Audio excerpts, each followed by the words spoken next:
Hello everyone, and welcome to SUNUP. I'm Lyndall Stout. We begin today talking about the continued drought. Unfortunately, the seasonal outlook released this week by our colleagues at the Mesonet shows more of the same. It'll be warm, dry, and we'll see persisting drought, especially across the western half of Oklahoma. We'll have more details coming up a little later in the full Mesonet report. But first, some livestock producers are already starting to make some tough decisions. Joining us now is Dr. Dave Lalman, our Extension beef cattle specialist. Dave, why don't you just kind of paint the picture for us of what's happening in different parts of the state when it comes to livestock production? You're exactly right, Lyndall. To the west, people are having to and have made tough decisions. They haven't had much moisture since last October, really, and the drought map shows that clearly. As you get to the central part of Oklahoma, I'd say people need to be preparing to make those tough decisions. Some folks have already started to make those moves, and that's a good thing.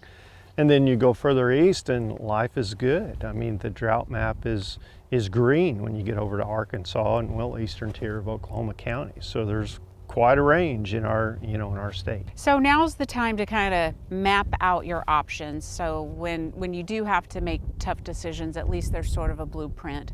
Let's dive into those options and kind of break those down for our viewers. Okay, I mean, really, if you just put them in broad categories, there's 3 to 4 options for folks to deal with, a coming drought. One of those, and probably the one that most economists are gonna suggest right off, is to destock, reduce cattle numbers, so that you can at least get further into the drought, and only producers can decide how many cattle they should sell. The other thing that often comes up, and many times in the past we've been able to do, is feed your way through the drought. That's more difficult this year, and we can talk about those details. The third thing that people can do is change their address, the cattle's address, right? And that is go find some of that country east of here and put them on a bus or truck and move them over there for the summer or something, if they can find that resource and it's reasonable cost. But it's going to cost $20 to $30 per animal just to get them over there with the high fuel costs we have.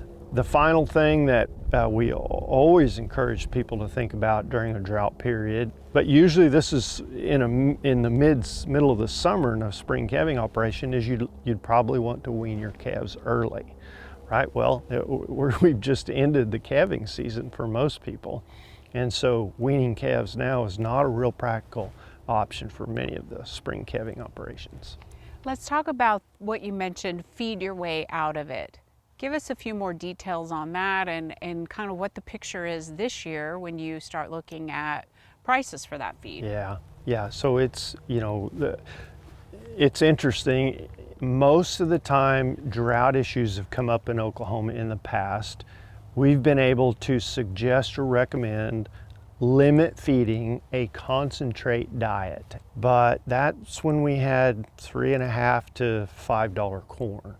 And we don't have that now. And all the other commodities that go in a diet like that have increased, similarly. And so today, that program would cost somewhere in the neighborhood of $2.75 to $3 a day. So if that doesn't work and the option is pointing toward destocking, there is kind of a way to triage that, to know how to make those tough decisions too. And you talked about that a couple of weeks ago, but let's remind our viewers of kind of what that scenario is. Sure, and it's just real practical things. The most obvious ones are, I think of it as the triple O's: old, open, and other problems, okay? So other problems, I mean, that could be a multitude of things: a bad attitude, a bad udder, feet problems, so on and so forth. And I'm sure this is something our area livestock specialists are keeping an eye on, and of course our county ag educators in all the counties can also provide some guidance and kind of a sounding board if you're kind of torn in the decision-making process. Well, absolutely, and those folks, throughout the state live right there, out in the western part of the state, over in the eastern part of the state.